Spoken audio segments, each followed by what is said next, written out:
Hello, good evening, welcome. It's 22nd of October, Sunday. Let's chit chat. If you have any questions about real estate, feel free to type it in as usual. If not, I think the live algorithm is waiting for more people to join in. If you want me to talk about anything about real estate, please feel free to talk about in the comments, and I will be answering your query. If not, usually as usual, market as well as what's going on in the Singapore real estate market, right? Anything that you want to find out about, please feel free to comment in the chat box, and I'll be more than happy to help you answer the questions. Things like sometimes some people want to ask about their house valuation, asking about how is the market performing and all that. Okay, so basically what's happening in the recent market? News article appear in today's Sunday Times about buying property with friends. Take note when buying properties with casual friends, especially those people that you are not very familiar with, the relationship is not there, then it's going to be tricky when next time you just want to sell it away. So again, if you do not have any contract draft out, the best way to protect yourself, right, is to document all the transfer down and document everything that you agree upon in black and white, right? Even though how how long you know this friend, how much trust you have, everything you document it down in black and white to protect yourself. And every time you do a transfer in terms of the payments towards the property, right, screenshot a copy and then send it to the person and say that, hey, this is the payment for so and so property. Then you have a record over there. So the one that happens in the newspaper article, right, is quite funny in the sense to me, because the person was saying that it's actually supposed to be a 99% 1% kind of arrangement, but one person accused that one person claims that it's going to be 50-50, then the other person claims that he paid more than 50-50. So as a result, they went to the court judgment and all that. So based on the records being made and respective contribution, mortgages, loan and whatnot, so eventually, right, the court actually based on the payment grant it based on 62% and 38%. So at the end of the day, you say I say it's going to be very challenging. So documentation and black and white still is the best way to protect yourself, right, in the legal world, right? So obviously the court had no choice but to base on what is being transferred, what is being shared upon, right? So the last line is very, very important. I read it out to you. If you're investing with another person, make sure both of you share the same view and the purpose. Otherwise, you may end up buying out the other person's share or forced to go to court if he or she refuses to sell. So this is exactly what happened. There's many side agreements here and there when people are co-join to buy properties and invest together. Everything is nice and merry before the bad things happens, right? But when bad thing happens, you have to pay legal fees, go through the trouble and all that to claim back what you truly deserve, right? Same thing over here is spelled out very clearly. You should make legal ownership clear, either as joint owners, equal shares, or as tenancy in common, whereby it's based on the agreed proportion of holdings. So if you agreed upon the proportion of holdings, right, it can be something like, okay, because you're going to put more into this property, right, so you will be holding a 60% share, whereas I'm putting less, right, so I will be putting a 40% share, right? So it can be arranged in such a way. Of course, in Singapore context, right, HDB buying, right, most of the time, husband and wife, they buy based on 50% share, right? And sometimes they buy based on the joint ownership, whereby it's going to be based on a survivorship, based on arrangement. You should keep good records of all payments so that if there is a dispute, these papers will enable you to have a better chance of succeeding in your claim, right? This is not going to be the last for sure. There will be more and more coming up in the future, right? Even though the newspaper has come up repeatedly for many times, people are always falling into this mistake of buying properties together. The best case scenario, of course, is to buy the property outright by yourself. That means you alone and no one else own the property. That would be the most clear-cut case.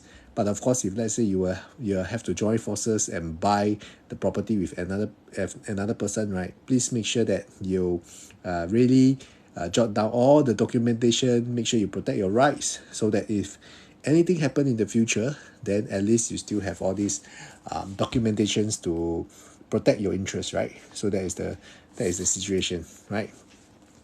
And of course, don't we always have this saying lah, don't buy properties with people that you don't trust, right? Just because the other person has more money doesn't mean that you can work together and all that, right? Another news that came out in the Sunday paper, right? It's cheaper rent on the cards in Singapore soon, right? Obviously, those people, especially agents who have units for rent in the District 19 area, is going to be very challenging right now because those people who know that there's really a lot of large supply being completed when properties are being completed. So it's mentioned in this article, right? A lot of people has already started collecting their keys and they are going to shift into this place, and that will be losing up demands, right? So I read out to you in the newspaper article, right? Public housing stock has also risen with growing numbers of flats reaching their MOP. Existing stock will continue to build up as local renter gradually exit the market, which means to say, right, the increased supply, right, will sort of ease the fierce competition to secure homes amongst tenants. Right, same thing. A lot of the units has been already completed. So some of these in the past, right, because of these people waiting for their flats to be completed, they have to rent a place temporarily outside, right? So when all these flats are completed, right, then they just move into a new home. They don't need to rent anymore, right? So the mid to longer term rent price trajectory will largely still depend on the economic performance, right? Business confidence will be taking a hit and all that, right? Okay, I got a comment over here. Can developers raise NCSD by 150% before? Uh, I know exactly which project we are talking about. Yes, I have a client who is being affected as well. So most of the time, they do not know that this situation, right? There could be a documentation error. There could be something that is not communicated properly, right? So I think some of the owners are banding together to sort of take action. So there's still a developing story. Can't comment too much until we have more updates on that. Hopefully the owners, right, they would really get their, what's that called, what they truly deserve lah, right? Because it's really quite a big jump lah, from 300 over suddenly become 700 over. It's quite a sour taste in the mouth, right? Whereby all these people happily buying the new project, right, preparing to stay in it, but suddenly the maintenance fee suddenly jump 150% more, 2.5 times. That means they will quote 300 plus in terms of the maintenance fee, and then suddenly when they collect key, right, it becomes 700 plus. So yeah, I'm also waiting for new updates regarding this situation, right? So for tenants who are looking at newer projects nowadays, District 19, there is really a lot of supply over there, right? Whereby you really can get good deals, hopefully, as a tenant, right? In the District 19, as I mentioned repeatedly many times, a lot of these owners, they have already collected their keys, right? In fact, I was doing a quick search in terms of the HDB rental. The HDB rental supply has also increased quite a bit because I was searching for some flats over at Yishun area, Toa Payoh, Ang Mo Kio for some tenants, yeah. And then I realized that there are a lot of units that is ready to move in. When there are a lot of units ready to move in, right, it means that the units are empty, waiting for tenants to be filled up. If let's say there's a lot of listings, but a lot of listing will say something like now is only 22nd of October, right? But there's a lot of listings. They say that, oh, okay, it's only available from 1st November, or it's only available from 1st December. Then I'm not so worried. But if let's say I see a area, I see there's a lot of listing that says ready to move in. That means these units are vacant. That means these units they may be vacant for months already. So that's something that I find worrying. Right? How to be a successful property agent, what course should I take in poly uni? I think you will need to be at least 18 or 21. I can't remember exactly the age. then you have to complete the RES course. Or if let's say you are poly uni, right, you can go and study the real estate module or something. I don't know which course you take, right? If you're going uni, maybe you have to go to the NUS in degree in real estate.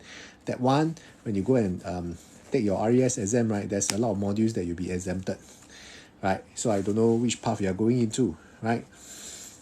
Successful real estate agent is not just about not book smart lah, not just about academic smart. There's a lot of things in play as well. You have to run it like a small business owner. You got to have the mindset of being a self-disciplined, independent business model. But every day you are going to do things to make things happen. If you just wait for things to happen, then it's gonna be very tough to survive in this industry, right? Every day you have to find ways and means to find the next deal, find the next client, right? Find the next potential business to work on, right? How does your unit rise in price instead of just looking at sales record of property? Josh, I'm not sure what exactly you're talking about. How does your unit rise in price instead of just looking at sales record of? Okay, maybe the question that you want to ask is that what determine the price to go up in value over time, right? Of course, demand and supply come into play. If let's say in your immediate surrounding, right, you know that there's going to be a new MRT that's being built up, that will definitely bring up the future demand that's going to be coming up. If you're talking about a mass market condo, if it's well priced and nearby there is a large pool of HDB upgraders on future potential MOP HDBs coming up, that will form your future demand base as well. So why Punggol and Sengkang, why some of the mass market condo continues to perform well is because if you look at the whole of District 19, right, the government has planned it as a giant township whereby there's really a lot of HDB over there, and like it or not, a lot of families who are staying over there, maybe it's near their parents, near the kids' school. So when they sell away their existing HDB, right, most of the time they may want to buy back or stay in the same area, and that is where that you can see there is always a continuous demand within that area as well, right? So demand and supply is one of the factor, whether or not there's new projects upcoming, whether or not is there infrastructure improvement in the future coming up. You just think of it in very simple terms. Future demand, where is it coming from? Existing supply, future supply. So when you look at it and break down in the more simpler form, you can sort of predict what is going to be happening to be the price performance of your property in the future. All right, so I just answered it in a very brief manner. Of course, I do have some existing framework that I work upon to help my clients to make the right decision, right? So I have this so-called very cool Excel sheet that I always run through with my clients. Is what I term as a property journey blueprint. So I have a lot of tabs to calculations, projections, and all that to simulate a home buying journey, right? So usually I will go through this with my clients before they really actually execute the plan. Right, pros and cons of property agent. Okay, let's start with the cons. I will share with you the not so good news first, then I'll share with you the good news. Then you decide whether this career or this industry is ideal for you. As a real estate agent, basically you do not have a basic pay. Everything is by yourself. When you do your marketing, it's from your own pocket. You do not have CPF. You do not have transport allowance. You do not have annual bonus, paid leave. You do not have company insurance.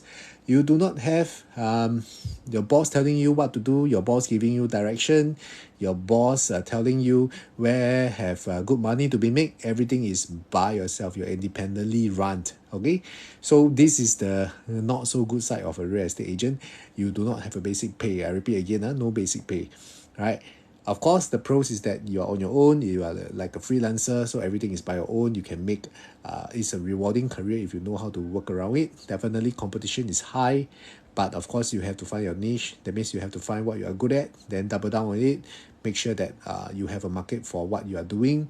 As a brand new agent, you really need to hustle very hard because if let's say you do not have strong family background connections, in the beginning, it's going to be very tough to look at, to find deals to work on, right? It's a lot of new agents coming into this industry. They think that it's going to be a walk in the park. It's going to be easy. But unfortunately, if let's say you do not have very strong support either from your team or either from your social background, then it's going to be very, very tough if you want to make your first deal. At the beginning of my career, I also hustle very hard, door knocking, roadshow, telemarketing, all this cold approach. You have to do it. It's a grind. So you have to go through it no matter what. Once you start to have your so-called base in the sense whereby I have already some pool of existing clients to work on. So every year, every few years, they come back to me.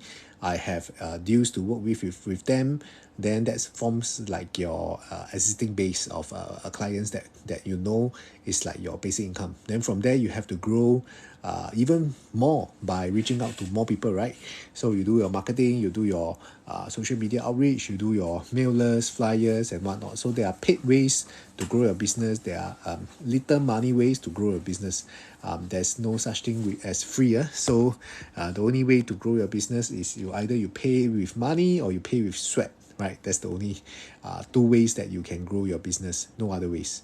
If you're telling me that somebody closed a very big deal in Orchard or in Sentosa, I would say it is a one-off deal. It doesn't happen every day, right? So it also probably because of the connection, because of his recommendation through a friend. So it's also a form of support, right, from someone. If you're really seriously considering joining this industry, please feel free to PM me. Then I will guide you along to show you more about how the inner workings of this industry is like. Right, follow when I go live. I try to go live every day, 10 p.m. to 11:30 p.m. If I'm not busy lah, put it this way. How long does the commission takes to come in for the sales? Depends, right? For developer sales like building under construction, new project, it can be as long as 1 year, 1.5 year. Some of the commission that I closed last year is still not yet in, right? So it really depends on what kind of segment market you're talking about. Okay, so typically if not, it's going to be a 3 months for a resale property, right? Condo, HDB, 3 months is the completion, so to speak. If I want to sell my private property, how would I know how much PSF is the market price? Wait or sell now? You can look at the recent transactions as a benchmark. If it's a very big project, there will definitely be some data point that you can take reference from, as well as you can see based on the online portals how much your neighbors are selling at, so they can give you a guideline in terms of how much your private property is able to fetch. At the same time, you can also check out with bank valuation, but just to mention, right, these three sources: number one, past transactions; number two, existing listings, how much they are pricing it at to advertise to sell; number three, banks valuation. All these is just to give you a gauge. At the end of the day, it is still the buyer that determine the so-called market, because even if you list your private property at a very high price but no buyers is willing to pay, then it's not a market price. The market is determined by the buyer, so to speak. I always put it this way lah. Even if you list it at bank valuation but nobody is buying it, then that's not the market price, because market price is determined by buyer. If buyer don't buy, then that's not the market price because nobody is buying in the market, right? So sometimes when you're talking about like even stocks and shares, right? Because I also dabble a little bit in terms of stocks and shares. If you look at some stocks, some of these the stocks are super low volume, nobody trading it. But if you want to buy, it's easy to buy. If you want to sell, very difficult to sell. Sometimes nobody fulfill the order, then you have to lower down the price before you can buy. Gabriel asking, the means can buy 3 bedroom? Yes, because of the per square feet, but again, it really depends on the layout, depends on the per square feet they're entering, depending on the level, right? As of now, I think it's the one of the most affordable project in the market right now. Aside from Lentor projects, Lentor, I think some of them you still can buy below 2,000 per square feet. The Mies, same thing as well. Some of the units you are still able to buy in at below 2,000 per square feet. Again, the market always shift gradually, because now on the very first day, I remember the Mies only sell like 25% thereabout since the 3rd or 4th week of July. But over time, you see now it's already 22nd October today, right? Over time, there are units that's actually moving. So it's really depending on who can get in earlier, right? Again, you also need to see whether the developer has already increased price and whatnot. But for the Mies, the price is still the same since day one. So in terms of the profit margin from developer, they have not increased price too much. but nearing the TOP, when they have met some form of like threshold, definitely they will do some adjustment in terms of price as well, right? So if you need more help in terms of in-depth analysis, not just the MIS, but for any other projects, please feel free to PM me as well, right? And what other news in the market I can share with you guys today? Usually, I will try to run my Facebook Live in terms of like answering questions, and then at the same time, I'll go through some of the real estate market updates. Okay, so this one came out in the Saturday. Shop house sales dip in quarter 3 due to a slowing economy and cautious sentiment. Right, this is pretty obvious, right?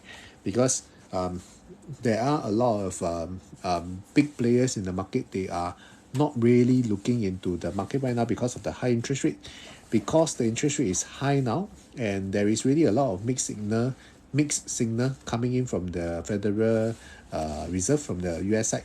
So people are also holding back to see how the whole thing is really going to pan out. But my belief is always the same, is that this is only temporary. The interest rate cannot be this high for too long, because that is going to be affecting a lot of small businesses in US, and people are complaining. If let's say businesses are not doing well, there will be pressure there's going to be pressure towards the government, and the government has no choice but to adjust the interest rate again, right? So I think they're also trying to do a balancing act in terms of like trying to tighten up the liquidity that they have already pumped out a lot of money back then in the COVID period, right? In the COVID, they really print a lot of money in the US side. So that's not a very healthy way of solving a crisis, but no choice, that is their way of doing it, right? For District 9 and District 10, which size is the most liquid? I would still say it's the three-bedder, right? The three-bedder that is more impressive, more luxurious and all that, right? So in terms of like the trading volume, right, District 9, District 10, I see that a lot of them, they are just holding on to the properties. A lot of these properties, right, especially freehold, the condos, right, they are held by very rich individuals as well as institutions, right? They are holding on to it for legacy planning, for wealth preservation. So they are just okay to rent out, even though the rental yield may not be that fantastic, but it's okay to them, because as long as in District 9, District 10, they know that this is a prime area, this is something that it won't fail over time. So to them, they have that super long-term horizon in terms of holding to the property. It may be for future generation. That means the property is parked under a trust fund or parked under a company to manage. So their time horizon, right, maybe is 50 years, 100 years.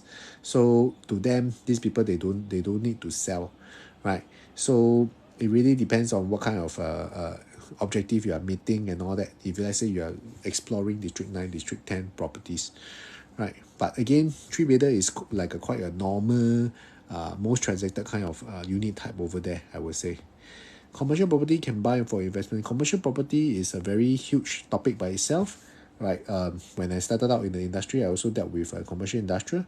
Under the commercial, so-called commercial segment, right, there is a factory, there is offices, warehouses, shops, retail, medical suites, right? Even talking about bare land in Tuas area. So when you talk about property in commercial, whether can buy for investment, it really depends on which segment you are looking at. Personally, I am not so bullish in terms of the retail because of how things is going to be digitalized, except if let's say the retail is targeting services, things that you cannot be replicated online. If let's say the retail, right, is still focusing on physical products, then I think it's going to be challenging, because a lot of our shopping behavior has been shifting online. A lot of people has been comparing prices online, then they buy the product off the internet. So that's why you see places like those more successful one that I think they have like a dual effect, or they have a synergy between the offline and the online.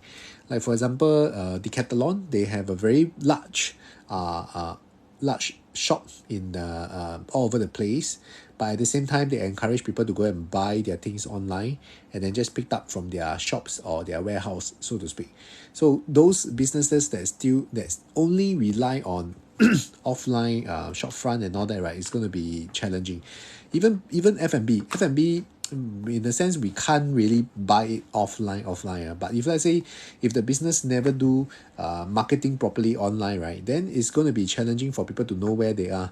So I was in one of the Facebook group. I was seeing this company of this business was complaining about they setting up a shop, a Western food in Tanglin Halt area. They are trouble. They are having trouble to find customers to go and patronize their place and all that, which I think that it's very challenging for young entrepreneurs to start out in the current market, because things are getting definitely more and more challenging in terms of the price. Rental is not cheap, manpower is not cheap. Supply in terms of your food ingredient and all that is also not going to be easy. So the profit margin has to be calculated very, very accurately to see that whether this business is worthwhile or not. But of course, I'm not in this into this industry, so I can't really comment too much. How you get more business for real estate, right? Like what I'm doing now, doing TikTok live, doing social media, right? That's one of the way to do outreach, right? In fact, interestingly, I have people contacting me through TikTok to talk about their housing plan. So that's one of the avenue that you can reach out. I can only say it in a very gist manner lah, to say that you have to expose yourself everywhere possible, as much as possible, everywhere as much as possible if you can, based on your own effort, based on your own resources in terms of money and time. Like for example, I have 24 hour, right? I have 24 hour. I have pockets of time here and there. Instead of doing nothing during the pockets of time, right? Then I think of ways, where else can I reach out to new audience? Where else can I find new customer? I know that TikTok is one of the way, right? TikTok, I have tried before Facebook Live on Facebook, but I realized that those people that come into my life is mostly people I know or their friends. So I find that the circle is a bit more close up. Whereas for TikTok, right, I realized that they are pushing out the live into more cold people, cold friends that I don't know of one. Then interestingly, I get to know new friends lah through that way, right? Hello Daniel, hello, welcome. Right. So if you are existing real estate agent, yeah, please feel free to PM me. If you are a new agent, please finish your course first, because you will need to pass your exams and all that before you can be a full-time agent, right? So finding new business is always tricky, right? People can spend a lot of money. Those with higher budget, they can play the money, the way of getting more and more how to say more channels of outreach in terms of Facebook paid ads, YouTube ads, right? Google ads, all these, they are throwing big money into all these avenue to attract new customers, right? So again, it really depends on what kind of resources do you have at your present moment, and then how you're going to do your outreach to the existing homeowners or new potential buyers that's going to buy and sell through you, right? Why so many people want to book RES exams can't get a slot? No choice. That's always the case, right? Every year everybody say the same thing, right? Either overbook or they fail already, they need to rebook. Then no choice. We have to accept the fact that there are more and more people trying to get into this industry. But again, every year is the same. There will always be a new bunch of hopeful individuals trying to get into the real estate industry. They join the industry the first year, the second year, right? Then if let's say they don't do well in the first or second year, they drop out, they go back to their old job, or some of them they try to hang on to it a little bit by spending into their so-called old savings. Then that's really depends on how much tenacity, how much iron they have in them to grind it through. It's not going to be a easy industry, that's for sure. If you do not know what exactly you are doing every year, you just, if not, you just do a lot of methods, keep trying, get your head knocked onto the wall, bleed, try again. YCA don't make more slots. I think they're also trying to control, right? Because actually, I did a comparison before. Our so-called licensed agent, compared to citizens, the ratio is actually very high. personal lah. I did compare to Australia. I did compare to places like New York, right? I think our agent to citizen ratio is rather high. So I think government also know about this.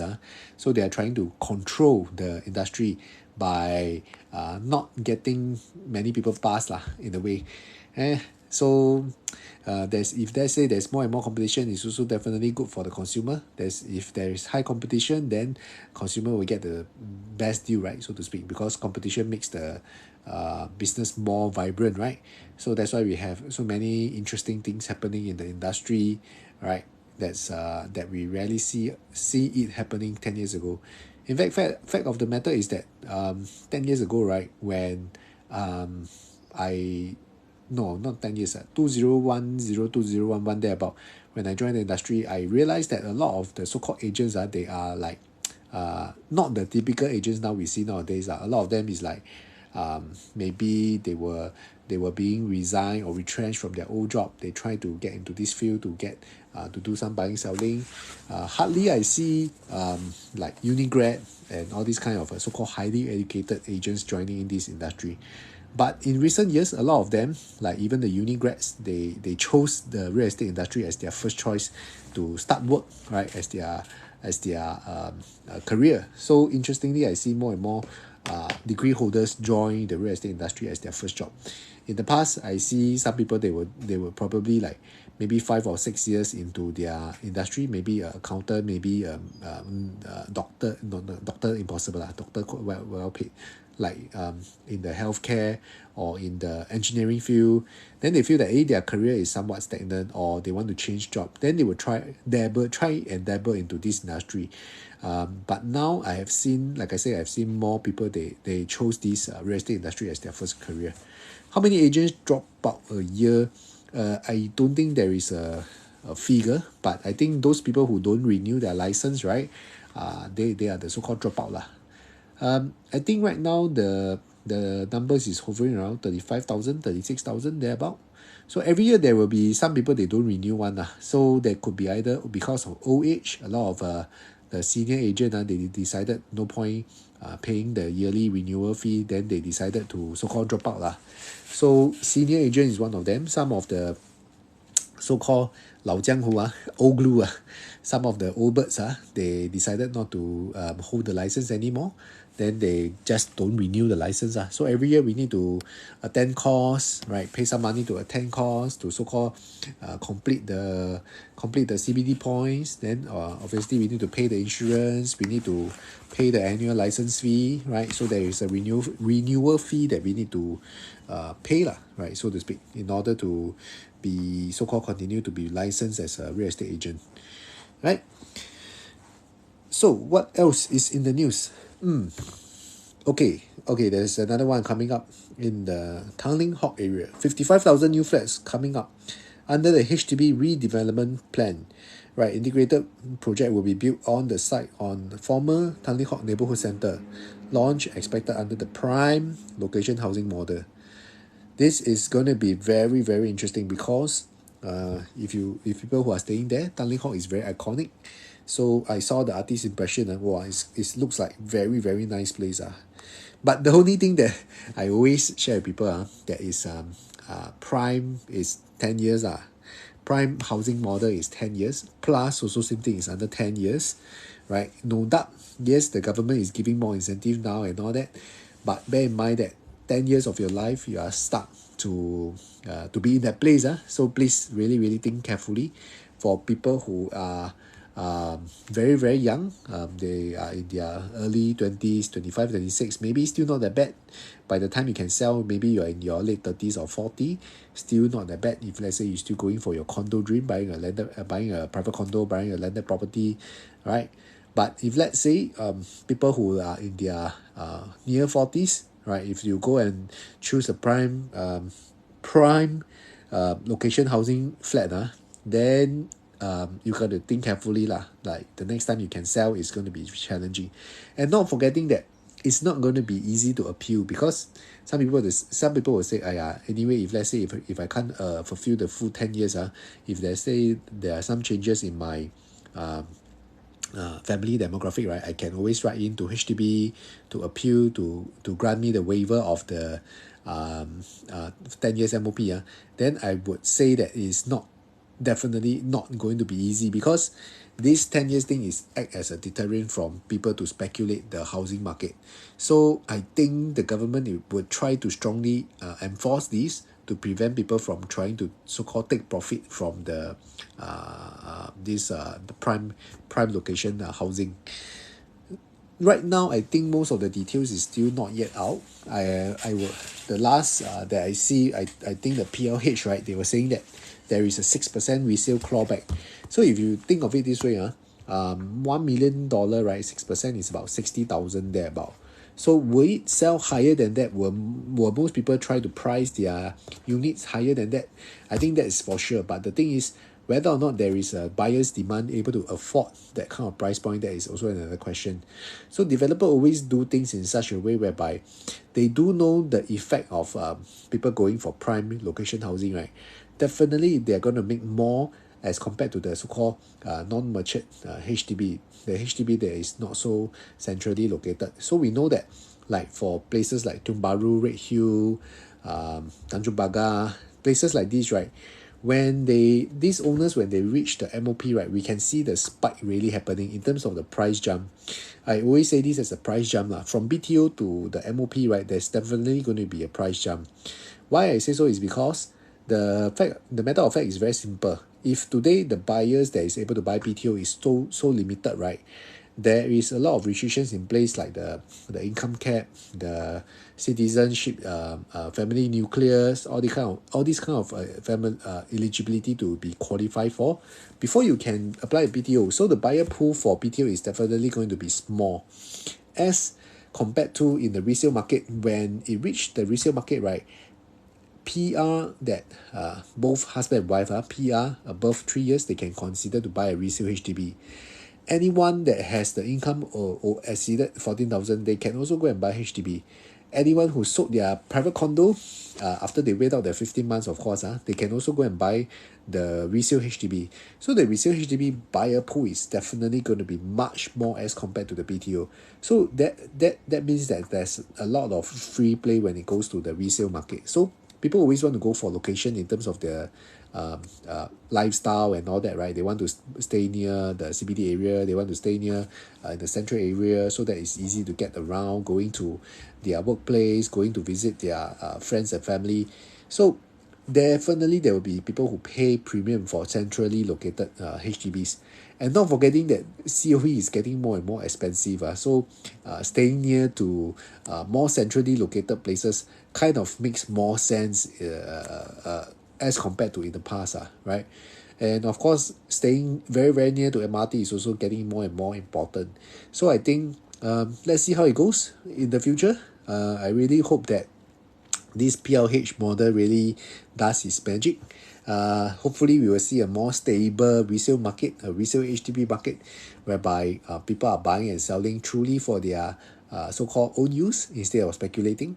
But we also have to give chance to first timer lah. For example, first timer Singaporeans, they really got their first housing flat.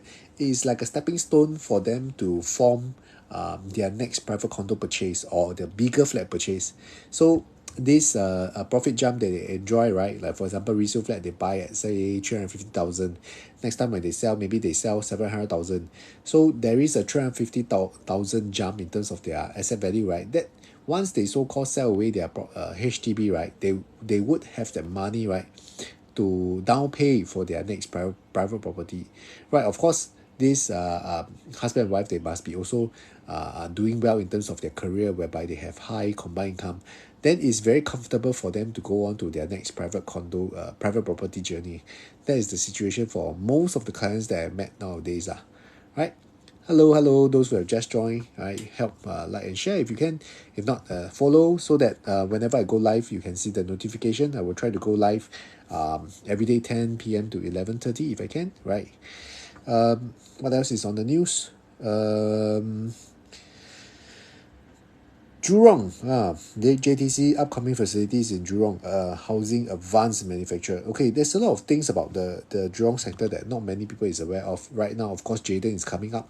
Jaden is a project, right, whereby it is really possibly going to be the last residential project that is walking distance, within walking distance to the Jurong East MRT. But of course, not forgetting that there's a three plot of white sites coming out. White sites, right, are actually we call it the most prime land because white sites, the land usage is super flexible. It's up to the developer how they use it. So it's like a wild card lah. So if you are playing cards, card game, wild card, that means it's the best lah. You can use it for anything, right? So if let's say right now, if you look at the Jurong East MRT, there's only one J Gateway, which is already 10 years. It was already launched back in 2013, right? J Gateway is already 10 years. Jaden, which is coming up, which is the previous J Cube, they're going to tear down and they're going to build up into a mixed residential. There's only going to be a two level of retail. The ground floor only got 6 commercial lot. Then the second level, there's only 1 commercial space, which so-called they have the recommended use is for the childcare. Then they have the second level J Walk. They call it J Walk lah. That means it's gonna be a link bridge from the existing J Cube site all the way to the Jurong East MRT, right? Then this whole area, right, is going to be slowly transforming into the next phase. So Jurong is developing into a very big so-called commercial area over time. So I'm quite excited to see how it's going to plan out. And not forgetting there's a cross island line that's coming up in the future. Jurong regional line also coming up in the future. Is it a good idea to put owner occupier for BTO ownership? Yes, if you know what you are doing. No, if let's say you do not know what you are doing. If you ask it in this manner, obviously, you know that it is very ideal nowadays, right, for people who wants to so-called leave an extra name in the future. If let's say today, husband and wife, for example, husband and wife, I put myself as the owner, I put my wife as the occupier at the point of application, right? Then in the future, I would want to buy a private property, right? My wife is considered as an occupier. Then it can also free up her name to go and buy the private property without paying the ABSD. So this is a good idea in that sense, right? It is for future property purchase planning. However, if let's say, for example, if let's say, touch wood, anything happen to me, my income stop, right? Then the occupier cannot contribute towards the HDB in terms of the payment and all that, except cash lah, right? Reason being is that because the HDB, right, only recognize the owner, right, income and for loan calculation as well as for CPF contribution. So as an occupier, you can't contribute CPF towards the repayment of the BTO. So there are definitely pros and cons doing this arrangement, but please check carefully before you place this kind of arrangement, right? Josh, would you recommend buy 2 or buy 1 for future capital gain? Again, it depends. Why I say depends, obviously is there's no straightforward yes or no answer. If let's say I buy 2 lousy one, then might as well I buy a 1 good one. If you know what I'm saying. If today I go and buy 2 lousy property that can't grow one, then if let's say I buy, for example, just for example, I buy a 1 million property each, that means total I spend 2 million, right? 1 million spend under my buy under myself, 1 million spend buy under my wife. Then the future upside only say 10% each, right? Then net we earn 200k each. Or I go and buy a 2 million property, but if let's say the upside is jump to 2.5 mil, then my capital growth is 400,000, is much more than the 200 that I am expecting, right? So that is the situation, right? Woodley or Poise or Duo? I think I think you are the same person that asked me the other time, right? It seems like you are comparing these 3 and seems like you are buying soon. I'm not sure whether you are really going to buy. Like I mentioned, location I like Duo because of the boogies coming up. There's a lot of transformation. Poise, I find Poise and Woodley, the mall I find not very. It doesn't feel like a full-fledged mall lah. It doesn't feel like, for example, Serangoon Next, right? Along the Purple Line, the best mall I can really relate to is a proper mall is the Serangoon Next, Next at Serangoon. The so-called mall at Poise and the so-called mall at Woodley, I feel is you know, just there for the sake of being there lah. It's not really like a full shopping mall kind of feeling. I mean, that's my own personal preference, my own personal opinion, right? But again, it's still a so-called proper mall because you get food court, you got shops, you got MRT, everything under one roof, right? Woodleigh over there, you also have a bus interchange and whatnot. So in terms of age, runway and all that, in terms of age, maybe if let's say I'm going for age, maybe I'll go for Woodleigh Residences because Poise is also older already. Dual is because purely for the location. Again, end of the day, it depends on the particular unit and the particular price point that I'm entering, right? I just went to view Affinity today. Such a disappointment. Oh, care to share more? Blah blah. In terms of the unit, what happened? The common room is very lousy. The interior is not good. Can you share more in terms of like what is so disappointing about the project that you visit, right? Right, those who just joined, thank you for sharing. Thank you for liking. All right, can I think the share is somewhere there, the follow is somewhere there. So just click on it so that next time, when I go live, then you will be notified. I'll try to go live every day, 10 p.m. to 11:30. Unit is okay. Exterior is the disappointment. I think Affinity is by Oxley, is a local developer. Exterior, you're talking about the building facade, not so nice. The common area, I got a few friends who bought there. I didn't hear much about the complaints over there.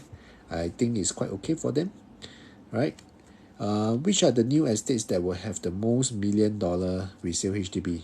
Oh, in the future, I think Farrer Park MRT, there's a lot of HDBs coming up over there. I think that will be a new batch of a record-breaking HDB, $1 million HDB over there. Tanglin Halt as well. Just now in the newspaper I was mentioning, new estate, $1 million property. Maybe some of the units over at Woodleigh, it will cross 1 million mark as well, right? The 3 room flat I think are likely lah. Some of the high floor 4 room definitely will cross $1 million because of the view over there. Because Woodleigh that side, some of the high floor unit, the view is quite nice, right? So these are the new estates that would most likely cross $1 million lah, right? Car park lobby is a freaking fire door. Right, fire, the facilities on the paper looks nice, but when walk about, is very little versus the amount units they have.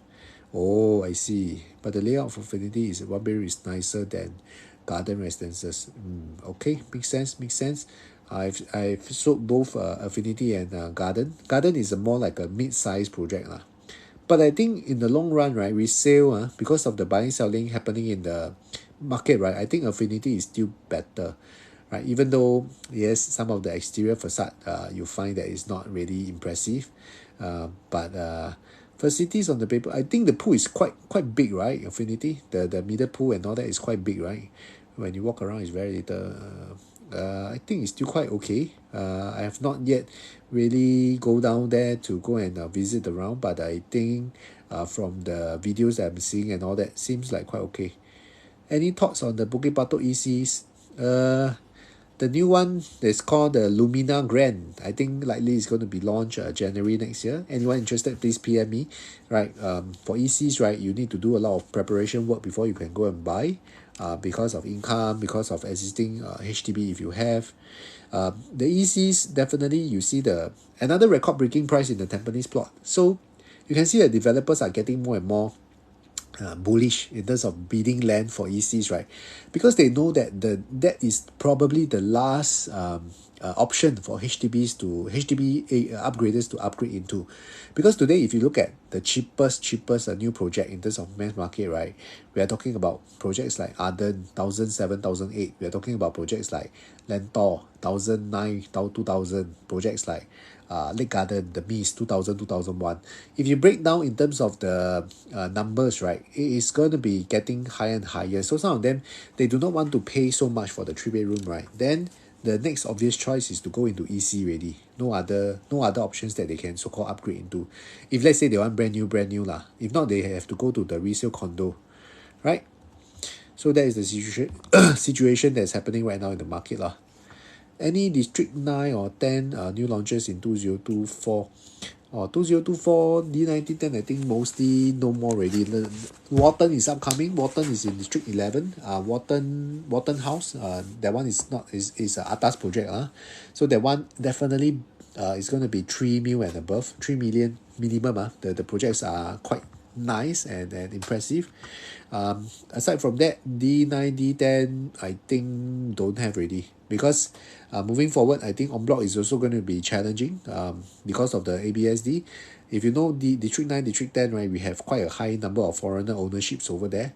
So imagine when we talk about en bloc, right, if the District 9, District 10 people, they have, imagine the condo there is 40% foreigners. If you talk to them about en bloc, right, unless the price is sweet, they won't want to en bloc because if you en bloc, that is only their one and only property, right? The replacement cost for them to go and buy the next property is super high because they need to pay 60% ABSD. So en bloc is definitely out of the way for them already. So imagine 40% foreigners, they vote no for en bloc. Then how you going to form your 80%, 70, 80% for your en bloc people to sign for en bloc to take place. So it's going to be very challenging for the existing resale. But I think there's one plot coming up next to the Orchard Boulevard MRT. That one is a confirmed lease. So that one is a GLS. So I think that one will be 2025.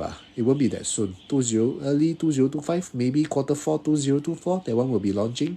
That one is government land sales. That one is, I think, near to the Orchard Boulevard MRT. Other than that, District 9, District 10, government land sales, not many really. No, not much land that I know of. Not that I know of.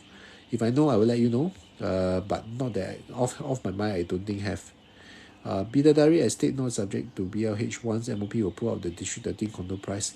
Yes, in a way, Bidadari Woodleigh area, these owners, right, when they reach their 5-year MOP, definitely if those people, we are talking about a good percentage of them, at least 5 to 10% of them, right, they will want to sell at the point of MOP because when they realize that there is a profit jump in terms of their HDB, right, and they want to move up the ladder in terms of the property, right, if they want to do the so-called asset progression planning and whatnot, right, definitely they will look around if let's say their kids are still studying in a nearby school.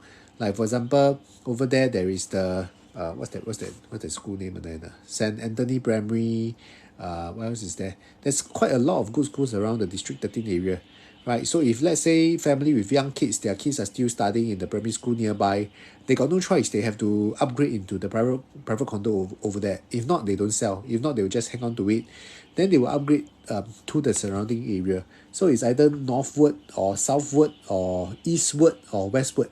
So Woodleigh area, if you go north, right, north is Kovan, Serangoon, Hougang, thereabout. If you go west, right, then it's roughly around Toa Payoh, Balestier. If you go south, right, then probably it's about Boon Keng, Farrer Park, thereabout. If you go east, then it's going to be like Bartley, where else? Bartley, Bishan, thereabout. So if you look around this area, right, these few areas is going to be benefiting from the Bidadari estate upgraders in the future. So it's always a ripple effect lah. Ripple effect meaning to say where you are centrally, whereby the most impact one, you want to go as near to it as possible. So the nearest obvious one will be like Park Colonia as well as Woodleigh Residences. So all this will help in terms of the condo prices in the future when they are doing their upgrading. Okay lah, the pool is the only good point. 卖香不派 blah blah. I think Affinity is okay lah, not that bad lah. From my knowledge, it's quite nice. I saw the video, people taking video when they are walking over there. Which is the best RCI resale condo for families? Gabriel, if you are new to how I talk, is always, it depends. It depends on your objective, right? Best RCI resale condo for families. Personally, I think in terms of location, right, I like the Green Line. I like the existing Green Line.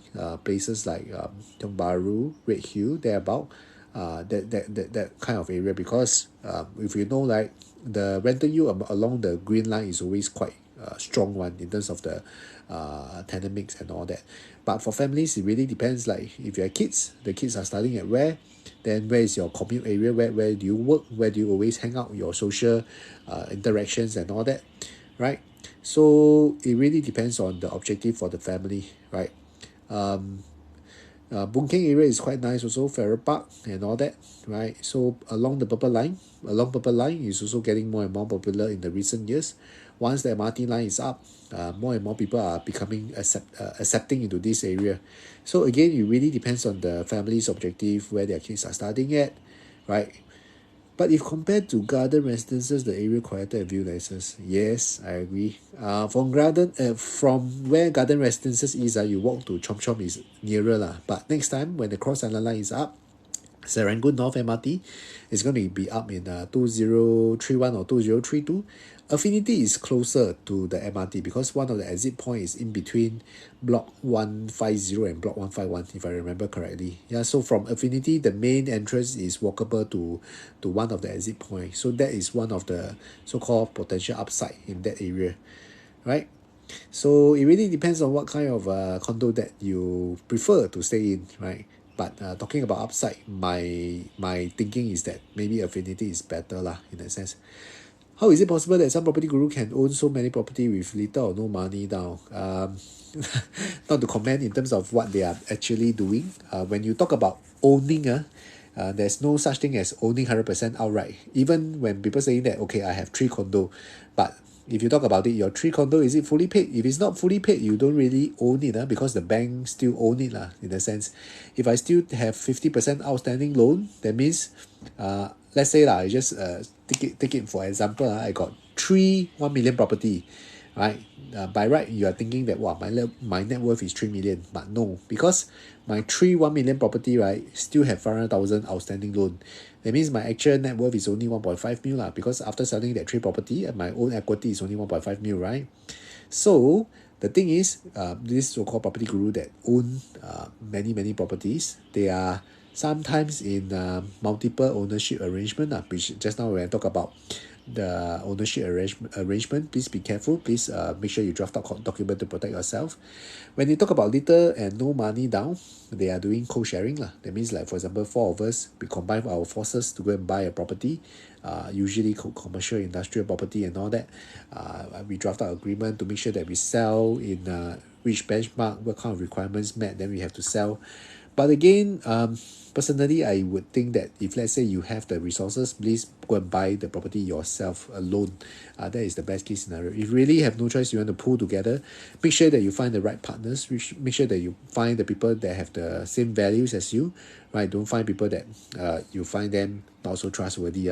Then when you come together and buy property, then next time when you have trouble, you have to take each other to court and all that, which is the things that happen in the news today lah, right? Not sure which one should I go. Just if you need my help, PM me. I will send you a Excel sheet. There's a checklist. There's a framework that I use for garden and affinity. Right? It's in terms of location, it's quite close to one another lah.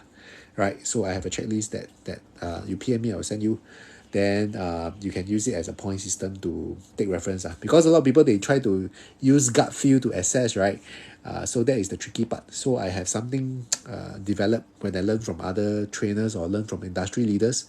There's some kind of framework in place to so-called give a number, give it more quantitative approach to give some ratings for the condos that you are shortlisting, right? Leverage so vague. Yes, correct. Just now we are talking about the co-sharing thingy. St. Gabriel, yeah, correct. All the schools that's around there. Surrounding Woodleigh got 2 international schools. Yes, correct. Stanford American, there's another one. So the thing is that if let's say you have strong primary school nearby, you have strong international school nearby, that will form a very strong basis of a renter, that rental demands coming over there, as well as the families with young kids. So every year there's going to be somebody's child that turns 7 right? When they go to primary school and whatnot. So when you have strong schools to support, you know that there's going to be evergreen demand coming up in that vicinity. And the closest I felt like a millionaire is when I explore my bungalow in the virtual reality. Interestingly, the Monopoly, they create the other time I came across very funny, Monopoly for Gen Z. The tagline is very funny. You can Google it. Monopoly for Gen Z. Forget about real estate. Very funny. So the Gen Z is having the tough time now lah. Orange Pool, are you a Gen Z yourself? You have a Gen Z, so sorry. The real estate market is crazily high price as of this moment, right? Unlike our parents' generation, myself, I'm following the millennial. I'm a millennial lah, 35. Yeah, 35 is millennial. So we are also feeling the pinch, right? Wow, prices is super high, right? The closest I felt is yep. That's what's happening. Yeah, Dawson is another one. Dawson also have a lot of $1 million flat. Queens Peak or Redhill has any sheltered link to food option? Queens Peak aside with the Redhill market lor. I think the Redhill market aside there's local food options if you're talking about hawker center food and all that lah, more mass market kind of food, more affordable food and all that. But Atra itself also there's some malls, right, within the Atra itself. I think there is some malls at the supermarket. Opposite that side I'm referring to is the block 79 that side lah, Redhill that side, right? User ending with 990091, right? That is the food options I'm talking about. Then for Commonwealth, right? For Commonwealth area, right? Queens area, right? Opposite, there's a lot of new HDB coming up. So the new HDB, there's going to be hawker center, there's going to be supermarket. So whenever government build a new HDB, right, they are also going to implement new things over there lah, in terms of like supermarket, food court, and all that. You heard the Jimin? I cannot comment too much. Yeah, I know lah. I remember minister say if customers SASI properly must tell like those. Yes, we need to do what we call the AML check, like anti-money laundering check. We need to complete all these transaction checks before we deal with customers. So there is a checklist before we do. I mean, when we deal with our customers lah. So it's like one of the questionnaire is like, is the customer buying with full cash? Then you have to tick yes. Then you have to highlight. And then you have to run a Google search. You have to run database search, right, to see whether the name is appearing on the international what's that called, watch list and all that. So but again, I always share with people when all these people, right, they know what is required, or they know what is the government is looking out for, right, they have already masked themselves, they have already do all the things necessary to cover up their identity. So it is no way that ourselves property agents, we are trained to really how to say, suspect all these people that they are money laundering. How will we know? Because they own legit company, they are doing what the proper buyer is doing. How will the trained property agent know? And not forgetting that there are also lawyer involved that is doing the conveyancing work. So even the lawyer themselves, they also need to do their clearance checks and whatnot to make sure that all these people is clean, so to speak. Because the lawyer is even more they are even more stringent as compared to property agents. So they wouldn't want to put their law firm reputation in their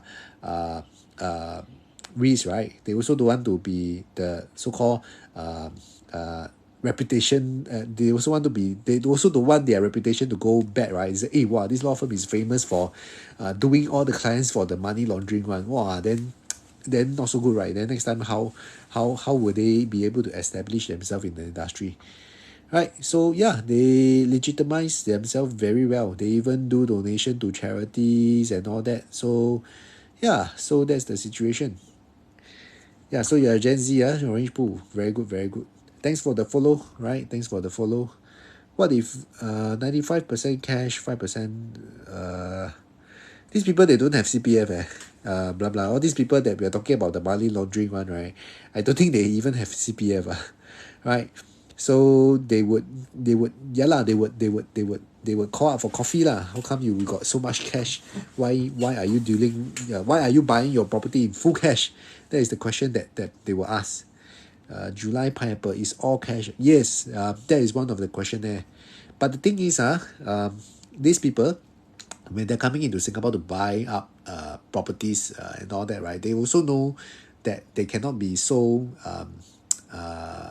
blatant. They cannot also be so stupid that, oh, I buy purely in full cash and all that. They also will try to take loan and all that kind of thing, to make sure that they play cool, right? To make sure that they are doing things the so-called normal way. So when we're doing our checks, there's a series of questions that we have to run through and all that. So that's the situation. Today I go and view the house. The owners like kid ask my agent who is kind, what is standing next to her. Yeah, maybe you look very young, right? Maybe you look very, very young. You look like someone that's accompanying the person to go and view the house, right? Maybe you look so young that the owners thought that you are not the buyer, someone else is the buyer. That's a good thing, right? So if you go drinking, the so-called bartender asks you for ICR, right? Then you still feel nice, right? Will the cost of Singapore flats be like Hong Kong? Actually, I would say that a good thing is that the government got control, right? July pineapple, right? The thing is that government, if let's say the government do not step in along the way, right? High chance our Singapore real estate would also going to the direction of Hong Kong.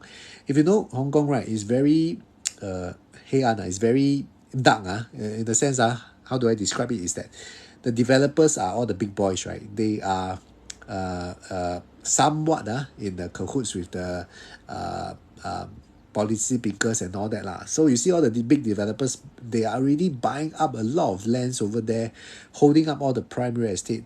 Then when they sell it out to the consumer, right, it's very pathetic. They cut it up in very small size. So the property prices in Hong Kong is quite bad lah. So that is the situation over in Hong Kong. The public housing, right?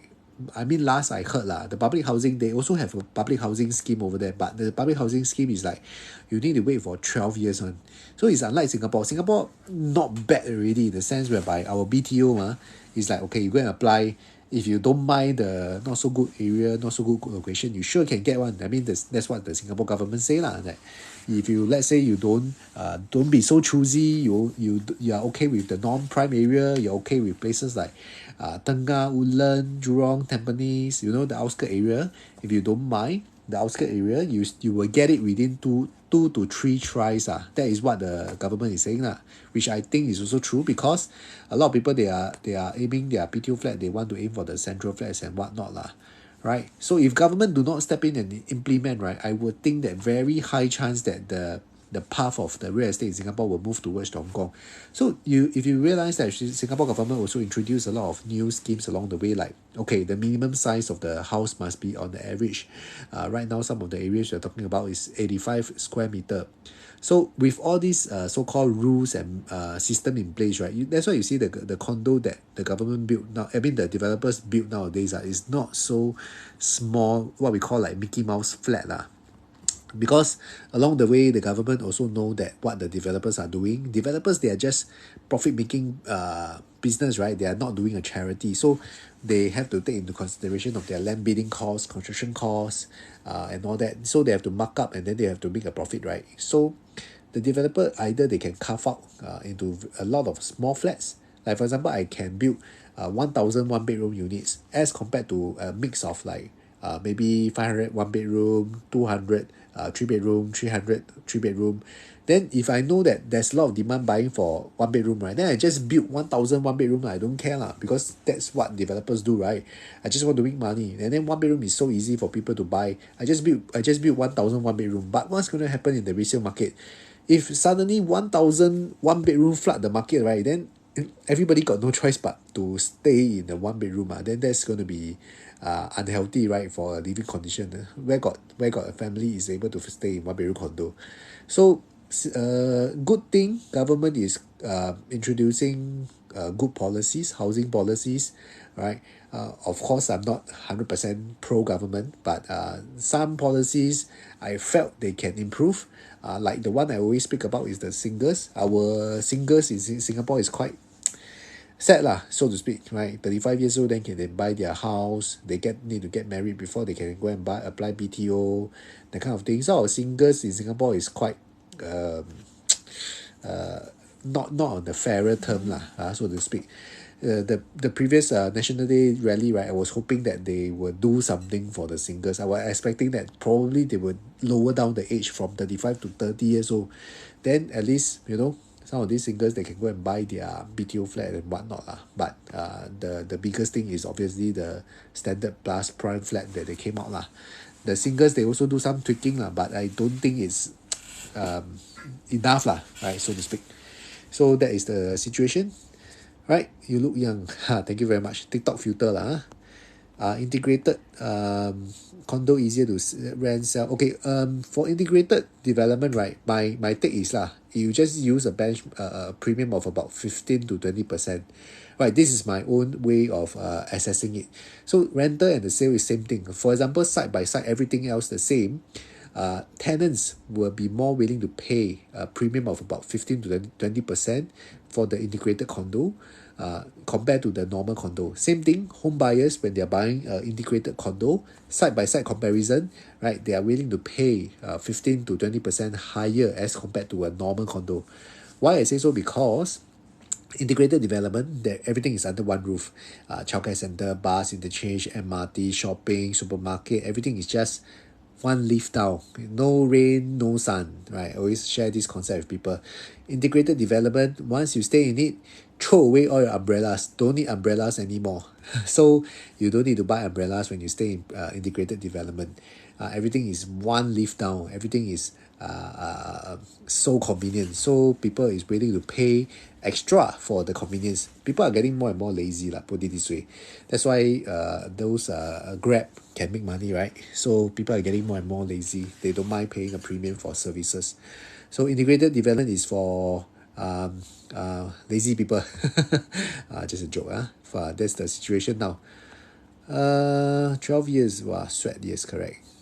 To be honest, Singapore really a lot better compared to the other countries. I stay in Seoul for 2 years, want to buy house also cannot. Oh, you stay in Korea before. Most young people give up, they'll just rent for life. Yeah, that is a situation for other major cities in Asia. A lot of people, they don't know.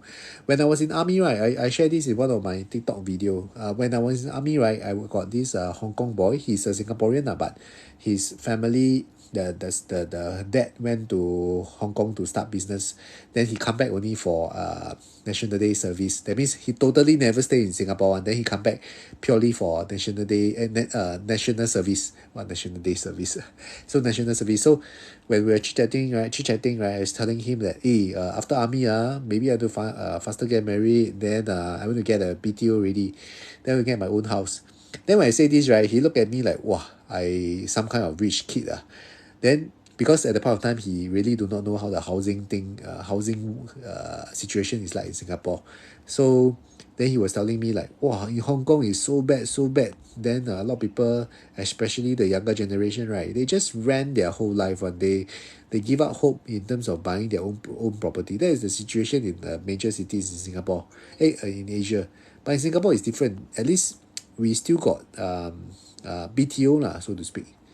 Actually, government should increase CPF rate to 4%. Wow, cannot lah. If let's say they do that, Temasek have to work very hard, 4% very challenging to pay back your interest, You know how our money works, right? July Piper, how the government take our money and invest in all that, right? So the CPF money, I mean, this layman, the CPF money they take from the citizens and all that, then they go into their investment arm, they go and do investments and all that, then they pay out when we retire. So if let's say the CPF rate goes to base rate, you're talking about base rate, the ordinary account, from 2.5 to 4%, I tell you, the whole thing maybe will collapse. The whole CPF system maybe will collapse. Yeah, the special account 4%, yes lah. The ordinary account is 2.5%, so still possible. Alright. Wow, thanks for the follow. Thank you very much. Thanks for the gift. Thank you. Income ceiling for resale HDB should have been implemented in 2000s. Now out of control. Yeah, the government always is a reactive government, not a proactive government. The COVID situation, I already share with some people how the government works. Right, they are very data driven. Not say it's not good, but it's good and bad. It's very funny. They wait for data to be out, then they take action, then they introduce policy. They wait for things to happen. They sit down, they assess, they give out their measures, or they do things based on data. So I think that's very funny lah. That means uh, back then when I was following the COVID quite actively. I said, hey, the government should have done this. Like you do it earlier, you closed up the borders earlier and all that, so that everything is more controlled. But they always wait for the numbers to be out, wait for the data to be out, then they analyze, then they implement. Good and bad lah. But that's how our government works. Yeah, look at me, I'm stuck. You're talking about what? Stuck. Oh, you're talking about the housing out of reach, huh? Yeah. That's the situation, right? Happy birthday. John can buy a house for me. I don't know who you are. Maybe you are one of my friend. I hope I have so rich, I can buy house for all my friends. I also wish I reach that day, right? But I need to take care of my two kids first, right? I buy one for myself, buy one for my under my wife, then one under my kid. Both kids, I got two kids, So once I finish my four properties, right? Okay, then I take care of you, I don't know who you are, but yeah, you follow me, then you let me know who you are. I put you under my waiting list. Now interest rate so high, the 2.5 need adjust up, HDB price will drop. Yeah, if let's say the interest rate adjusts higher, our CPF, okay, you say for example, the CPF base rate 2.5% change to 4%. For example, that means our HDB loan also will change to 4.1%, because our HDB loan rate is following the CPF base rate one, So if let's say our OA account is changed to 4%, that means our special account will be changed to 6.5%. Is it 5.5%? Wow, scary, yeah, I think the HDB price will become crazy. Do you see the divergence of condo and resale HDB in the future? Resale income ceiling cap for prime plus. Yes, I've been talking about this for quite some time already. So not say complaining, warning to people that's for quite some time already. The so-called, okay, I'm very big about HDB upgraders. A lot of my clients are so-called the HDB upgraders. They are falling under this group of people. So I've been talking this to many homeowners for the longest time. Those people whose income is able to go for private, right? Please hurry up, go for it, because the thing is that the public housing, right, is always going to be a controlled good, controlled item. The government wants to make sure that this thing is remain affordable for the masses. But for condo, right, they cannot control too much. They allow more free play, which means to say, right, the government, right, cannot implement the same kind of measures towards HDB and towards private at the same time. So like for example, fire MOP. If let's say I put fire MOP in private condo, you think people will go crazy or not? Right? That's the situation. You see, there's one set of rules for HDB, there's one set of rules for private condo. So the fundamental is that the set of rules will control ultimately the demand supply, which also ultimately control the pricing of how the prices will develop in the future. So if let's say the public housing is heavily controlled by the government, right, the prices will remain stable. I wouldn't want to use the word depressed lah. The housing prices will remain stable. That means we won't see a lot of up and down swing happening in the HDB. That is a guarantee. When there's economic crisis, right, you see the HDB, the prices don't go too far low. If you see economic boom, same thing, you don't see the HDB prices go too far up as well. That is the fact for HDB resale market, and that is what the government is intention to do as well. That is their intended consequences as well. It is something that the government wants it to be heavily regulated. They want home ownership rate to be high, and they want it to be a stable market. They cannot afford to have a lot of people suddenly overnight their HDB price drop 20%. Wow, a lot of people, there will be social chaos. That's not what the government want. So 80%, 90% ownership. Right now I think HDB owners is about 78%, 82%. I can't remember the exact figures, but it's there about. So a lot of us, right, are owning our HDBs. We are owners, right? Although 99 years lah, so a while back, some people came out and make a big hoo-ha and all that, but fundamentally we own the HDB for 99 years lah, so to speak, right? So in the future, definitely there were going to be some divergence for people who are able to go for the private condos. Please make sure your finances is there, and then just move forward lah. 2.5 so long, interest so low, nobody complain. Last time bank interest rate lower so nobody complain. Bank interest 1 over percent, so everybody buy HDB, they take the bank interest rate. Now it's the opposite. Now bank interest rate very high, so everybody go and take HDB loan interest rate at 2.5%, 2.6%, right? So people always want to go and go for the lowest interest one lah. JJ by the beach. Wow, your name very nice. Can newly TOP subsale still appreciate by much? Okay, we have to understand that when we reach the subsale market, right, it is really depending on what is the nearby supply and demand really. Definitely the newness effect is still going to be there. Like how fresh the property is, how new the property is, right? It's still going to be a plus point for people who are upgrading in the future. When you go and buy a subsale unit, right? Like for example, today I go and buy Affinity. Affinity still have that runway for upside. It's because the nearby immediate supply is capped already. There's no more new supply coming up for the next 3 to 5 years, or maybe even 5 to 10 years, right? Because that side mostly all settled already. So when you talk about future supply, new supply competition, not many, right? So that is one of the bases that you know that the property still have some upside, still have some runway, right?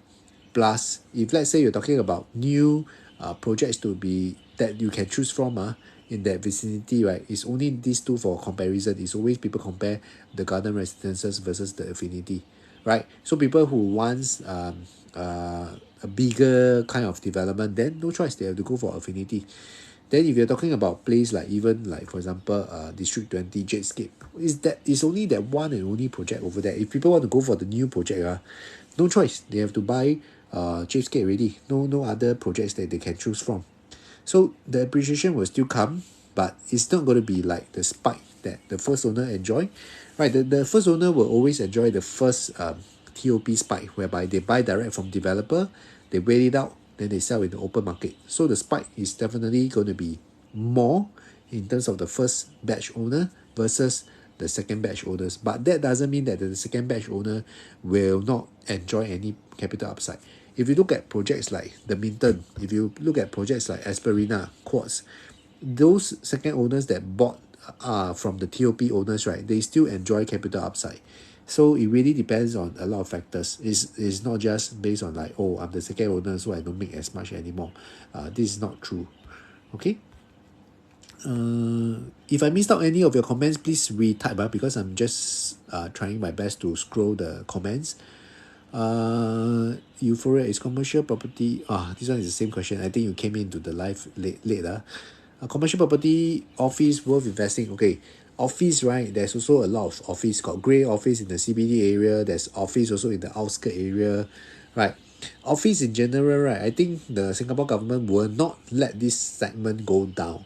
Why I say so is because, right, the grade A office is still going to be a forming a bulk of business interest for the government. Imagine today, right, you see why the government, you see why all the bosses are getting people back into the CBD to work, or so-called, have you heard of any company implementing 100% work from home? Don't have, right? If you have, you let me know. It's quite interesting to do for market research. Today, they are all forming up at least like a hybrid model. That means they are making people to go back into office to work. Right, reason is because, right, the commercial real estate, right, is something that the government cannot let it fall also. Why I say so is because, you see, if let's say today, your CBD area, right, the office, all the grey office, right, everybody implement 100% work from home. Tanjong Pagar is like goes down already, nobody go to office to work, So I think that CBD area, you're talking about like freehold office, is some of the projects is still worthwhile to go into, because especially those that is very high in terms of the tenant demand. If you're buying freehold, you just take it that it's going to be a very steady stream of rental income. But the thing is that for commercial property, the barrier of entry is very high. That means if you want to play the commercial segment in terms of the grey office, right, it is easily talking about 2.5 million, 3 million onwards. So it really depends on which segment you are talking about. Commercial property, like just now I was mentioning earlier lah, retail is going to be not so bullish. That's my own opinion, because retail people changing behavior habit, right? A lot of people, they are shifting into online purchases and whatnot. So retail, I'm not so bullish, right? Offices, warehouse people want to buy things, right? You still need a place to store things, right? Offices, warehouse, industrial, all these I think is still gonna there's still gonna be base demand over there. Should I buy North Gaya 4 bedroom? Which deck? Please PM me if you want the thing. But North Gaya in general, Yishun, okay, if you use Yishun EC as an example, the situation over at Yishun, right? You can use the projects over there like Signature at Yishun, Criterion, all this as a benchmark. If you're buying into a EC in Yishun area, right? Bear in mind you buy already, right? I don't know what is your objective lah, but my take is that once you reach a 5-year MOP, right, quickly exit and then go to other location or go to other areas. This is a public channel, so I cannot comment too much why. But if you want to know why Yishun has this characteristic or this behavior, PM me. I show you some of the research I've done up. So if you're going for four bedroom in North Gaya, the thing is that is definitely one of the cheapest project right now. I mean, one of the per square feet cheapest lah, if you're talking about private. In your opinion, HDB affordable for general Singaporean? I think the government is trying their best to make sure that the HDB price remains affordable, put it this way. So they are using a lot of indicators to track, like the household net worth, median income, the savings versus the savings versus debt ratio, that kind of thing. I think in general speaking, in comparison with the other major Asia cities, right, I think Singaporeans is still somewhat okay to go and buy their own home. Just now we are talking about this topic earlier on also lah. If you talk about a young person staying in Tokyo, if you talk about a young person staying in Sydney, if you talk about the person who are staying in say Hong Kong, you know that a lot of people who are staying over there, right, is challenging. Is people who are young adults, right? They find it hard to own their own house over there. So in Singapore context, HDB is still affordable, right, for people to stay in, right? Why you always look at left side? Left side. I'm staring at my computer. I'm staring to see whether I need to do some research lah, right? Upcoming Woodlands EC good. Woodlands got EC meh? Manfred, which one are you referring to? Woodlands, I don't think got EC. If you're talking about the Champions Way, that one is not easy. That one is a proper condo. That one is awarded to CDL. CDL won that bid over at Champions Way. Woodlands South MRT station. Woodlands South MRT station. That plot of land in between Innova Primary and there's a new road over there, Champions Way. Right, so that plot of land, CDL has got it. Likely they're going to be launching it at 1,009 per square feet, close to 2,000, 1,009, 2,000 per square feet for sure. So always share with people lah that even Woodlands also touching 2,000 per square feet already. So the rest of the Singapore area is going to be price high lah. Every year we are looking at the land plot. Every year we see that the land cost is getting higher and higher. So that is the situation. Is it possible for land prices to go down in the future? Possible. We have some years whereby the land plot drop in terms of the price, but we have to understand that the market is like that lah. It's always on the bigger scale. Is always going up in the gradual upward trend. There will be some years whereby the developers bid lower as compared to the previous year. But if you look at it in the bigger scale, longer term, is always going up lah, in a sense. So land prices, why is it not possible for it to go down, right? It's simply because of the fact that um, we have to take into account of inflation. We have to take into account of infrastructural improvement. Like for example, today this piece of land is worth say 1,000 per square feet, but because of the infrastructure improvement that the developer has put into it, because of the natural fact that there are more and more people staying nearby, because of the improve in the amenities, that the piece of land, even though it's still the same piece of land, but because of all these improvement works that's coming up in the nearby, right, the value of the land has got to increase. No choice. Same thing, if let's say 10 years ago, the government launched Lentor. Like for example, now you see Lentor got so many projects coming up, right? If 10 years ago, Lentor, all this plot of land is being launched, right? Do you think it was able to fetch this kind of price? Impossible. It is because the government has timed it such a way whereby the Thomson East Coast Line is already operational and functioning, right? And then you see all these plots of land, all these plot of land, right, is selling at such prices, right? So the government also want to make sure that they build up the reserves properly, right? They sell the land at the right timing, so to speak. Right? Thoughts on the Property Lim Brothers spending 10 effort on the YouTube advertisement. The thing is that Property Lim Brothers, right? Correct me if I'm wrong. I'm not exactly sure how their business model is. Again, definitely it has to come from somewhere, right? They are doing a lot of education to the public. They're doing a lot of media spend. They are spending lots and lots of money into the YouTube social media space and all that.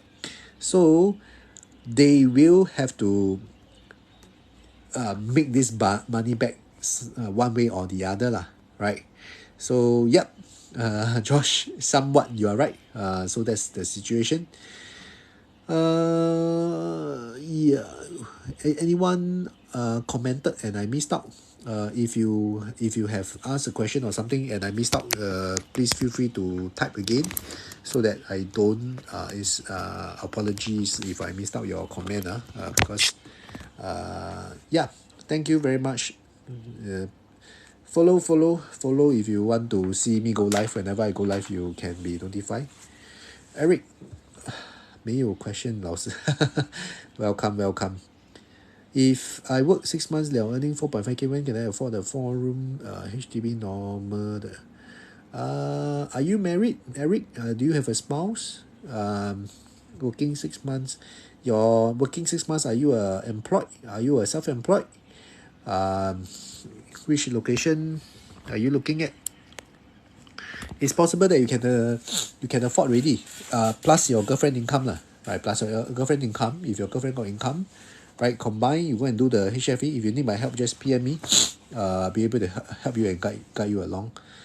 I would want to buy the prime. Yeah, no problem. It's okay. There's always choices. Importantly, you have to do your finances. So no problem. If you need my help, just PM me. My WhatsApp link is in my profile. 4.5k plus your girlfriend. Maybe your girlfriend also got work. Maybe 3k, 4.5k. 500k, 600k. You should be able to afford 4-room HDB. No problem. Depends on your location also lah, right? Depends on when you want to buy. Which area you want to buy, right? It depends on what kind of location you are aiming. The HFE, I think they will be based on your past 12 months and all that, right? So do up the thing first lah. I can help you. I can guide you on that. What does your crystal ball say about the OCR and ASEAN launch in 2026? 2026 Wow, 2026. If we use a conservative approach right? If we use a conservative approach, like every year up $50 per square feet we just use this simple calculation right? Simple calculation to calculate. Now in 2023, right, we are seeing that OCR area, right, already 2001. So 2026 is 3 years from now so you just up another 150 to 250 per square feet That is the conservative way to calculate So we're talking about maybe 2250 per square feet in the OCR region for 2026, right? or more. Don't quote me, but this is gonna what it's gonna be like. RCR now I think about 2006, 2007 thereabout. So you plus another 150 to 250, 2008, 2008, 2009, 2026 thereabout. Yeah, high chance. I see BTO new flats, their quality and environment beautiful as condo. Do you think it's still worthwhile to buy condo? If you like BTO project, you can always go for it lah. The thing is that you have to wait for it to be built up, then 5 years to MOP, right? It really depends on your time horizon. If you are in your early 20s, you can wait. The BTO is definitely one of the thing that I will encourage young couples to go for, because you will enjoy the profit jump, right? So if you can wait, go for it. But again, please pay attention to the rules and all that lah. If you are invited to book a flat, then you missed it, you become a second timer. Then if let's say there's some rules and all that, I don't know exactly what it is, but they are penalizing people who are not choosing the BTOs and all that. So you got to choose carefully. Will the prime HDB cause a vacuum of 10 years lesser demand starting next year?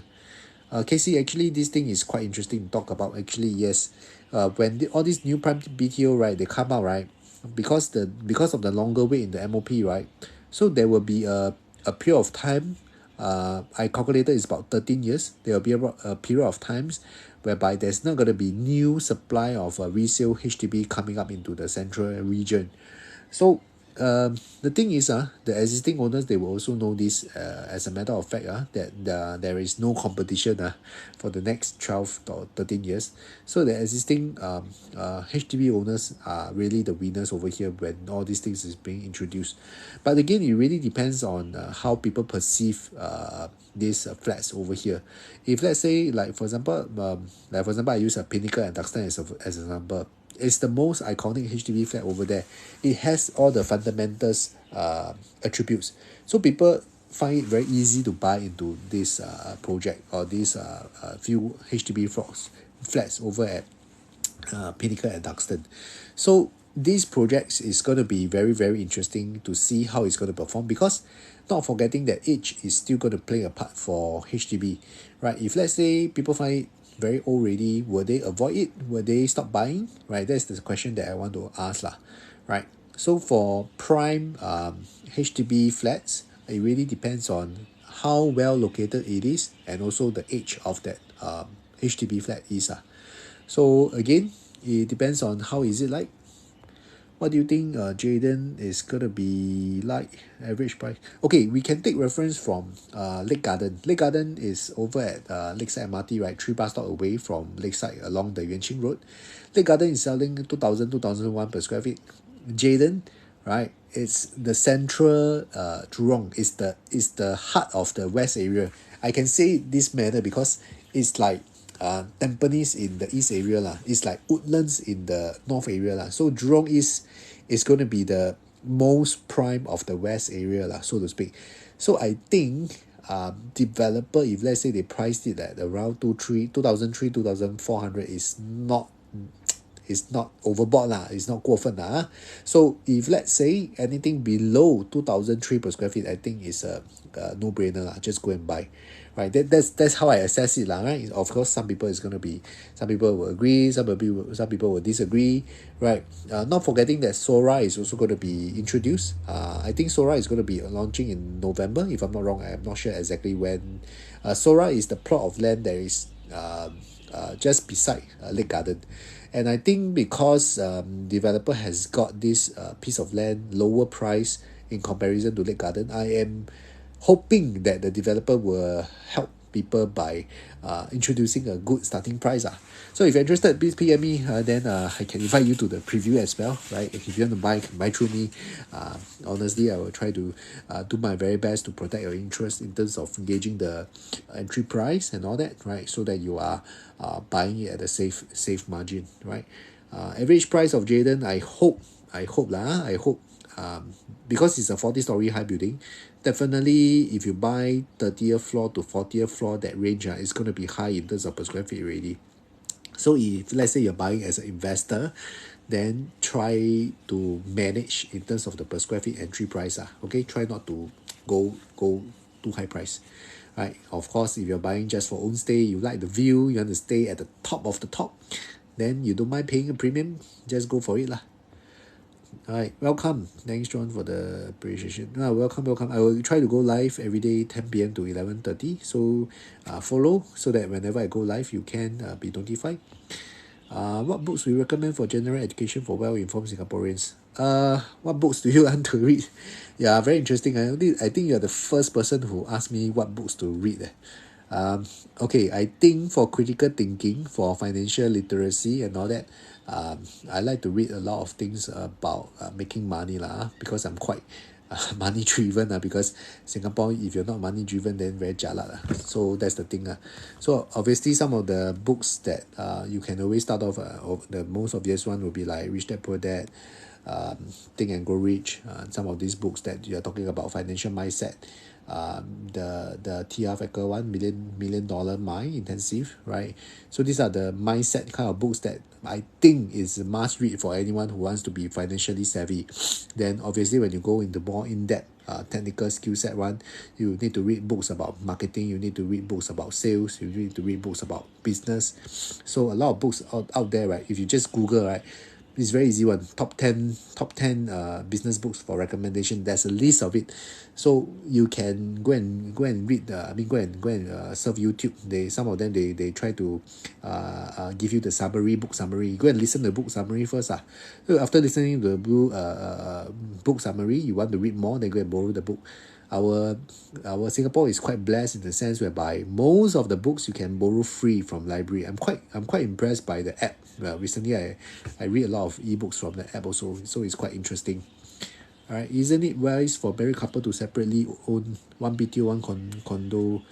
It really depends on how is your risk appetite, how well you think you can manage the money installment. There's no such thing as not wise or wise. It really depends on your individual risk appetite. For example, today, if let's say my combined income is 14,000, my BTO is already fully paid. Then if let's say I go and buy a condo, my condo average, let's say my monthly installment is 4,500. If let's say me and my spouse, I think we can manage it, then anyway we are renting it out, right? There's a tenant to cover. Why not? So it's always financially wise. My take is, when you're young, you are able to afford to take more risks. Please take more risk, take more debt. Do not wait until you are in your late 40s, late 50s, when you want to grow your income by taking up more debt. Then you can't take debt anymore. That is the situation that some of the clients that I'm facing. They're in their early 50s. Their combined income is high, but because of their age, right, their loan tenure is short. They want to buy property, then they have difficulty getting loan ready. So when you are still young, when the banks still love you, please make sure that you do your due diligence. Make sure that you are able to cover the monthly cash flow and whatnot. If you need my help, PM me. I have Excel worksheet and all that. You can use all the calculators over there to determine what is a good buy price for yourself and all that. Follow if you want to see where I go live and all that. Buy reserve residences or resale nearby better. My take is the reserve residences, the integrated development is very strong. The appeal is very strong. If you're talking about a resale nearby, it really depends on which project we are referring to, because some of the projects nearby is freehold, so it's worthwhile to explore over there as well. The recent complete one, I think, is a modern Mayfair Garden. That one you can also explore because it's very near to the King's Albert Park MRT station. So that one is also interesting to look at, whereby if let's say for families who want to stay immediately, right, that's one of the project that you can explore as well. Don't try, if you are a young person, try to go for young properties. That's my logic. If you're young, try to buy new property. If you're old, then it's okay to buy older property. That's my logic. Because there's still have runway for growth. If you're buying into super old, unless you're doing en bloc punting, then yes, and you're okay to stay in that project all the way. If let's say the en bloc don't go through, then that's something that you can go for lah. Otherwise, you have to study and see what are the different factors in place to determine what is the correct price point to enter. 2002, 2003 per square feet will sell. Definitely, for sure. The market is very, very strong. The underlying demand is still very strong. A lot of people, right, they are holding back because they are waiting for the good product to be launched. They are waiting for the right price point. You see, Singaporeans are not stupid one. You see, Singaporeans, they are very savvy. If the project is not so strong or attractive fundamentally, right, it will not reach a high sales price in the first day one, right? So you see the situation now is that, like for example, I call you a very recent one. Why Reserve is able to sell so well in the first day? Because the developer price right.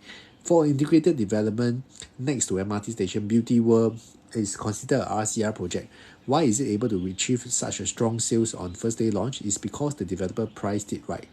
So Jaden, if let's say they priced it right, definitely first day launch is going to be wipe out. I believe that it's going to be close to wipe out. Maybe left the last 5 percentile is the high floor units, whereby the developers always have stacking lah. That means the level, the price is going to be higher. That's for sure. Then some people will find it too high price in terms of per square feet to enter already. Then maybe the last 5 percentile will be leaving the high floor units lah. That's how I see it. Will rental market fall anytime soon? I think the correct word to say is stabilizing. I so far I see most of the landlords, they still have not decreased price back to the pre-COVID level. When I say pre-COVID, I'm talking about 2018, 2019 prices. So I see most of the condo project, because I'm handling quite a few of the rental projects for my landlords as well. When times for renewal, when it's time for finding new tenants, I think the overall trend is still that they are expecting a high price. Mainly also because their interest rate has increased. Mainly also because some of them, the condo maintenance also increased, property tax also increased. So they want to increase their rental to cover in terms of all these costs as well. So the base is there formed already. So you're talking about rental market fall back to 2019, 2018 prices. Depends on location also lah. Maybe the central area, yes, because of some of the expats leaving, maybe yes. But I'm dealing a lot on the mass market OCR region. I see a lot of owners, they in fact increase price in terms of the rental market. So it depends on which segment and all that. But the market is stabilizing for sure. Newspaper article today one they came out. Just now I was at the start of the live, I was talking about it. The rental market is gonna be challenging really, right? It's not gonna be as bullish as optimistic, right? This Christine Sun came out, right? Today's article, 22nd October, is cheaper rent on the cards soon in Singapore. This one you can go and read it up. So that's the situation for the rental market, right? Hopefully, if you are a tenant yourself, you are up for renewal, you can try to bargain, right? Okay, so yeah. I think I have come to the end of the comments. If there's no more questions, I would want to end it ready. Thank you for the 28 people that's watching right now.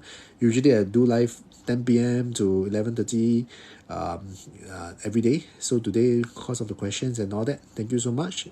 If there's no more questions, I'll be ending my live. Like and follow, right? So next time I go live, you will be notified again, right? Welcome. Thank you. Some people PM me already. Got some questions to ask you already. I will be replying your PM later on. Thank you. Thank you. Welcome. Good night. Cheers. Good night. Bye.